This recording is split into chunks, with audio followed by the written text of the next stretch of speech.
Hi అండి, నమస్తే. Welcome back to Sriprathul recipes. ఈరోజు మనం చేయబోయే రెసిపీ చికెన్ మసాలా. చికెన్ని సాఫ్టీగా, జ్యూసీగా, టెండర్గా రావాలంటే ఈ పద్ధతిలో చేసి చూడండి.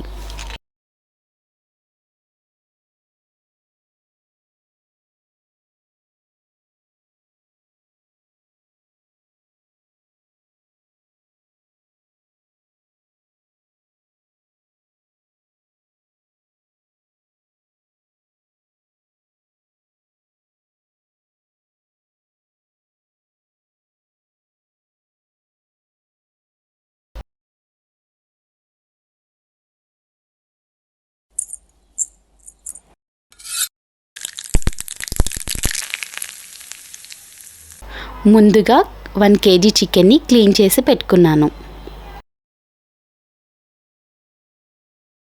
క్లీన్ చేసి పెట్టుకున్నటువంటి చికెన్లో 1 స్పూన్ సాల్ట్ వేసి కలుపుకున్నాను. మీకు వీలుంటే ఓవర్ నైట్ చికెన్ని ఫ్రిడ్జ్లో ఉంచుకోవచ్చు.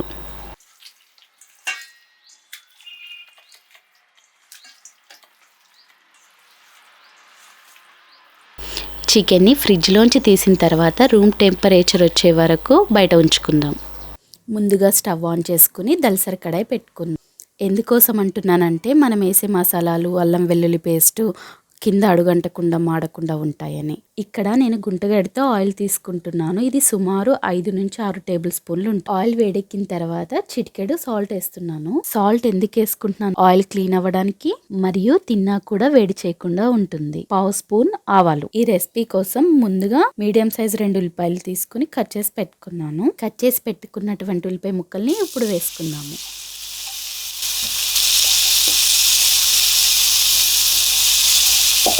లైట్ గోల్డెన్ కలర్ వచ్చే వరకు వేయించుకుందాం. ఇప్పుడు 3 ఇలాచి, 2 చిన్నవి దాల్చిన చెక్క, 3 లాంగ్ మొగ్గలు, అనాస పువ్వు చిన్నగా అయినటువంటి వాటిని నేను వేసుకుంటున్నాను. వీటిని ఒకసారి కలుపుకుందాం.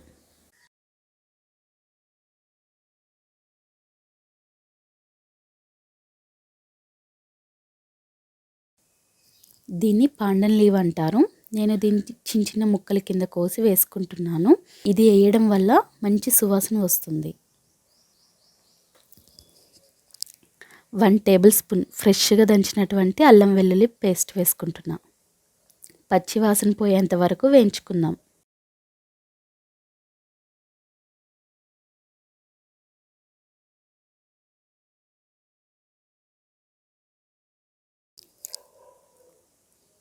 చిటికెడు పసుపు, రూమ్ టెంపరేచర్ వచ్చిన చికెన్ని వేస్తున్నాను.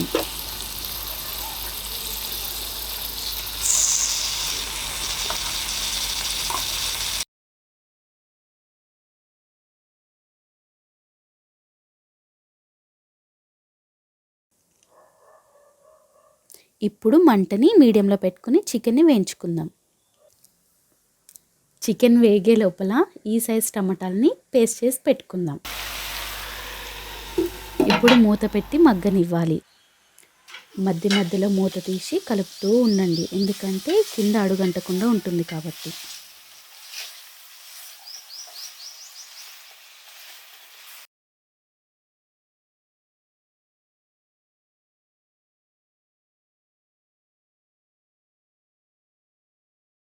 ముందుగా చేసినటువంటి టమాటా పేస్ట్ని వేసుకుందాం.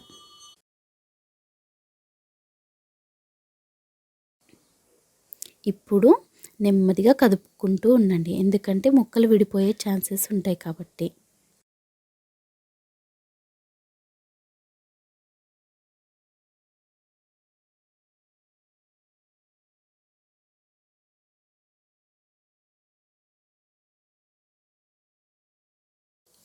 ఇప్పుడు మూత పెట్టి టమాటా పేస్ట్లోంచి ఆయిల్ తేరే వరకు మగ్గనిద్దాం. చూడండి, ఆయిల్ తేరింది. ఇప్పుడు రుచికి సరిపడా ఉప్పు వేసుకుందాం. ఇక్కడ నేను దొడ్డుప్పు తీసుకుంటున్నాను, ఎందుకంటే లో ఫ్లేమ్లో పెట్టి మాత్రమే కుక్ చేస్తాను.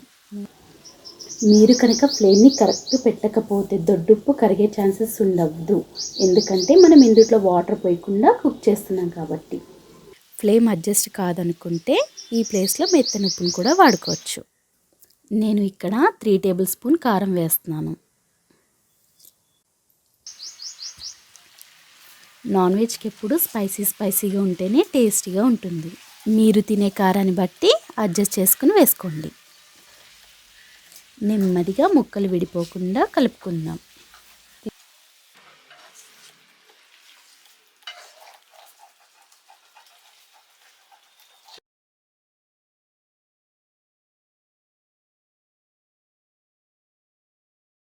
కొద్దిసేపు మూత పెట్టి వేగనిద్దాం.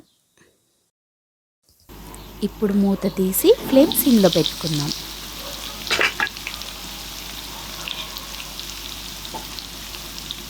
ముందుగా చేసి పెట్టినటువంటి పేస్ట్ని వేసుకుంటున్నాను. ఈ పేస్ట్లో ఏమేమి వేసానంటే 1 టేబుల్ స్పూన్ గసగసాలు, 1 టేబుల్ స్పూన్ ఎండు కొబ్బరి పొడి, 1 టేబుల్ స్పూన్ పచ్చి ధనియాలు, ఒక 4 బాదంని తీసుకుని దోరగా వేయించుకుని చల్లారిన తర్వాత మిక్సీ జార్లో వేసుకుని లైట్గా వాటర్ పోసుకుని మెత్తగా చేసినటువంటిదే ఈ పేస్ట్ వేసిన తర్వాత నెమ్మదిగా కలుపుకోండి.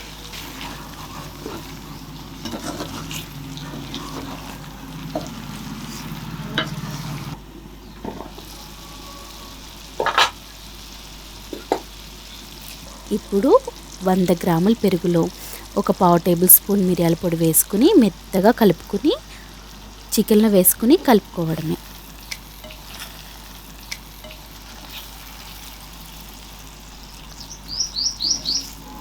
ఐదు నిమిషాలు మూత పెట్టి వేగనిద్దాం.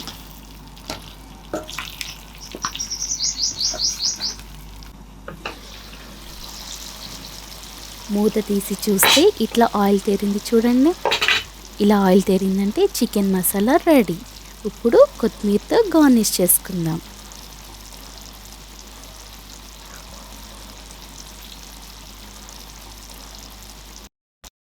ఇప్పుడు డ్రై పుదీనా కూడా వేస్తున్నాను. ఫ్రెష్ పుదీనా ఉన్న వాళ్ళు ఫ్రెష్ పుదీనానే వాడుకోండి. ఎందుకంటే నా దగ్గర లేదు కాబట్టి నేను డ్రై పుదీనా యూస్ చేస్తున్నాను. ఇప్పుడు చిటికెడు కసూరి మెంతి కూడా వేసుకుంటున్నాను. ఎంతో రుచికరమైన చికెన్ మసాలా రెడీ అయిపోయింది.